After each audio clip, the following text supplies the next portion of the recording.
Hello and welcome to my video all about how to make window clings, which are basically a temporary window decoration.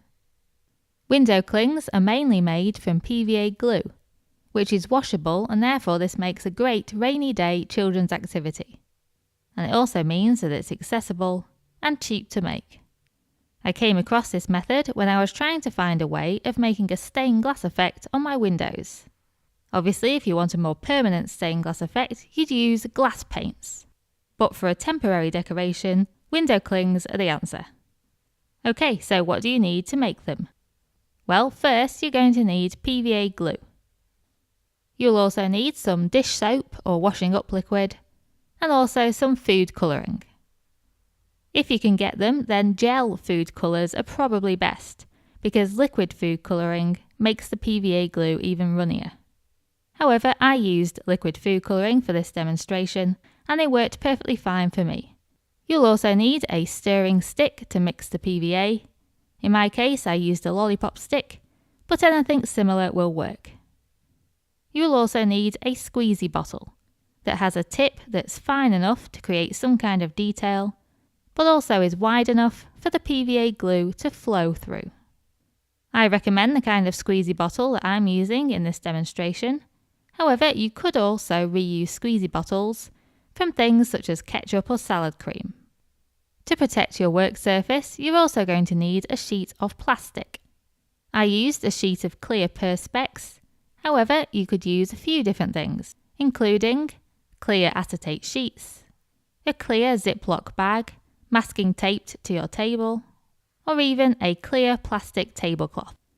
The reason it needs to be clear is that you're going to be putting your design underneath it, and you want to be able to see. However, if you're not working to a design, then your plastic sheet doesn't have to be transparent.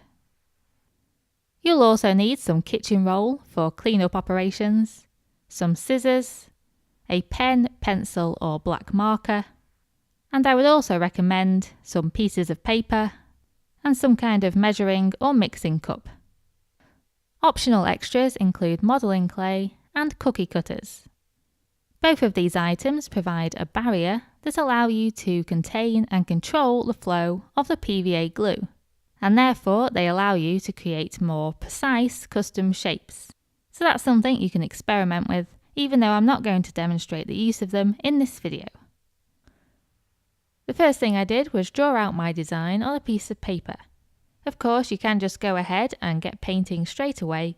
However, I like to have a design in mind before I begin.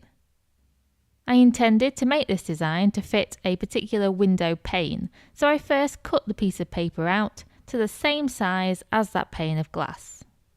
I then drew a simple crisscross design in black marker. The reason I'm using black marker pen is to make it easily visible. That's because the next step is to place this design under your sheet of plastic, whether that's perspex or acetate or whatever you're using, and the black marker pen makes it very easy to see. And now it's time for the fun bit. So you first need to choose what colours you're going to use and in what order. It's completely up to you how you do this. However, if you're going to be putting an outline on your design, then I would definitely do that first. I'm going to be making a dark outline using the PVA glue and black food colouring. You'll never be able to make the PVA glue completely black, especially as the more liquid colouring you add, the runnier the PVA glue is going to be. So I'm aiming for a sort of medium grey. Okay, so first I take my squeezy bottle and I add a couple of drops of washing up liquid. I then tried to guesstimate how much PVA glue I'm going to need for the outline, and I added that amount to the squeezy bottle, plus a little bit more, because it's always best to overestimate. I then added several drops of food colouring. You can then either put the lid on the squeezy bottle and give it a good shake to mix it up, or you can use some kind of stirring stick. Try and mix it as thoroughly as you can to get the colour that you want. Don't worry if you can't mix it completely thoroughly and there's still a bit of marbling, it will still work perfectly fine. I then like to put the lid on the squeezy bottle and store it upside down for a few minutes in a pot or a cup. This just helps the PVA glue to flow smoothly and easily out of the squeezy bottle when you come to use it. And then you simply remove the lid and very carefully squeeze the bottle slightly to release the PVA glue. Try and release the glue consistently so that you get a nice even line. This can take some practice, especially to know how much is too thick a line and how much is too thin a line. Too thin and the PVA glue, when it's dried, could be too easily broken, and too thick and the glue could just spread out everywhere. So it does take some experimentation, but that's the fun of it. Once I'd gone all the way around my outline design, I then left it to dry. The reason I left it to dry is that then I can add colour in all the different gaps without those colours then all mixing together.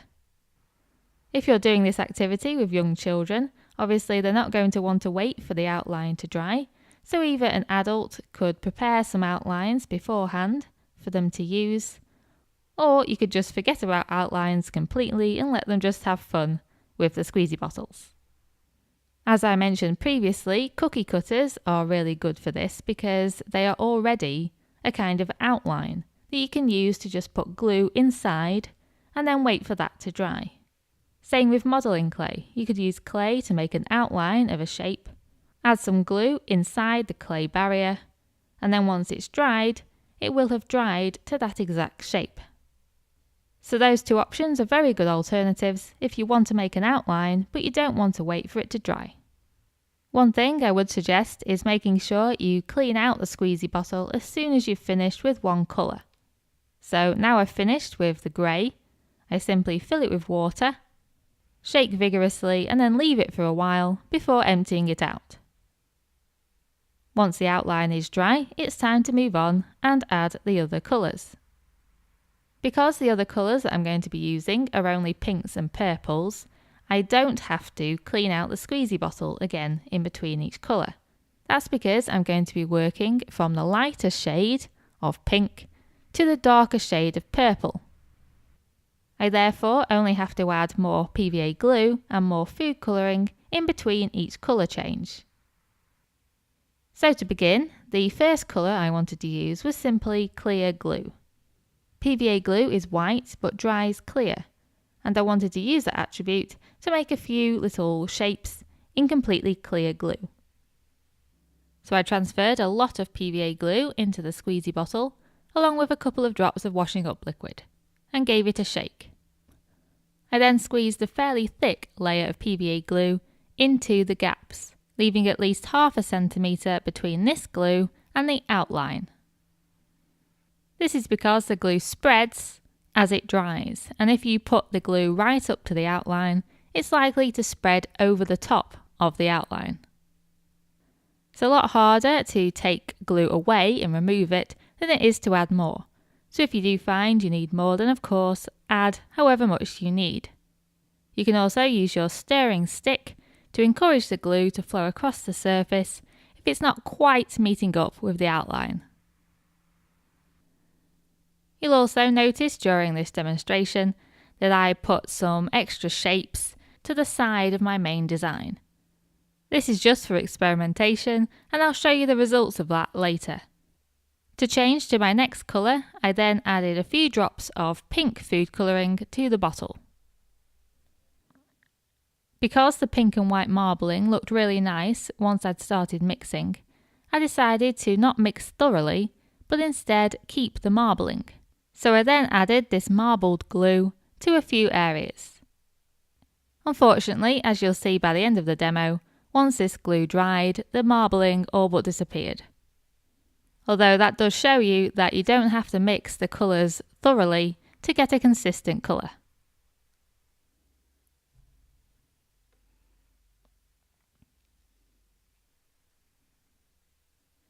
I then added a few drops of purple food colouring and filled in more areas.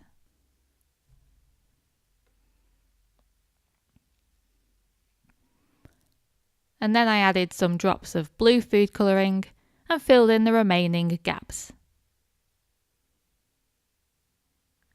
It's very important that your design is a complete block of glue and doesn't have any gaps in it. Otherwise it'll be too delicate to peel off the plastic and attach to the window. After I'd finished adding the glue, I noticed that some of the glue hadn't spread right to the outlines yet. So at this point I used my lollipop stick to help spread that glue and make sure all of those areas of colour were touching the dark grey outline. You'll notice that when the glue dries, it also darkens in colour. As you can see from my experiments on the side of the plastic sheet, all of the colours have blended a lot, although it does create a very nice gradient effect. Unfortunately, as I mentioned before, a lot of the marbling effect has been lost. However, there is a slight marbled pattern remaining. And then all you need to do is carefully peel the pieces of glue off your plastic sheet. I decided to use scissors to cut up the smaller pieces of glue into different shapes such as letters, hearts and stars.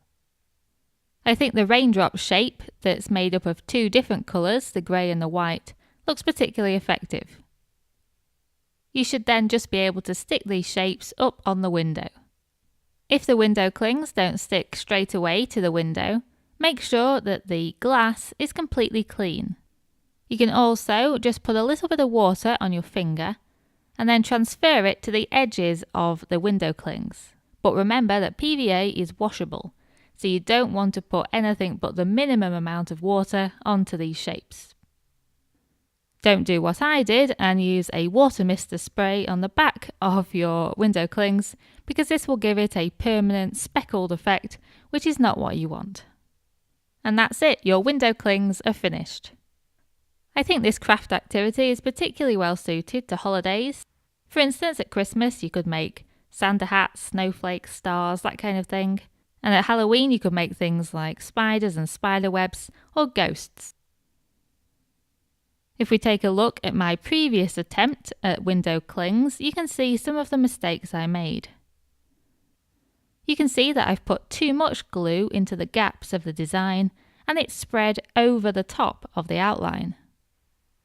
You can also see that I left it to dry on a non-level surface, and all of the glue has kind of flowed down to the bottom of the design, which looks messy. And the final mistake I made was making the design too intricate in the first place, with gaps that were just too small. So remember, this craft is fun and it's easy, but it's not for creating fine detail. I really hope you'll have fun following along with this tutorial, and thank you very much for watching.